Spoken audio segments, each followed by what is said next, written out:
pleased to be here and from Georgia. I'd like to say thanks.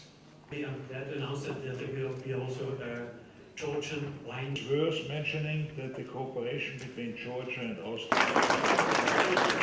This CFTA brings new level of opportunities for all of us, for Georgian businesses, for Austrian businesses.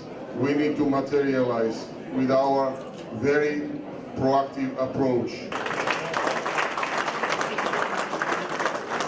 Austrian Zataris investitsiების ახალი ტალღისთვის საქართველოში და ჩვენ გვაქვს ძალიან სერიოზული განწყობა იმისთვის, რომ ევროპასთან თავისუფალი სავაჭრო შეთანხმება მაქსიმალურად იქნას გამოყენებული ქართველი ექსპორტიორების მიერ. დღეს უკვე არის ევროპა ნომერ პირველი სავაჭრო პარტნიორი საქართველოსთვის, მთლიანად ევროკავშირი, თუმცა ვფიქრობთ, რომ პოტენციალი არის გაცილებით რამდენიმეჯერ მეტი, ვიდრე ჩვენ დღეს ვიყენებთ საქართველოს. ამიტომ ეს აუცილებლად იქნება პრიორიტეტი როგორც მთავრობისთვის იმ კუთხით, რომ ხელი შეუწყოს მცირე ბიზნესებს ევროპულ ბაზარზე გასასვლელად, ასევე კომპანიებისთვისაც იქნება ნამდვილად პრიორიტეტი, ვინაიდან ეს არის სტაბილური ბაზარი.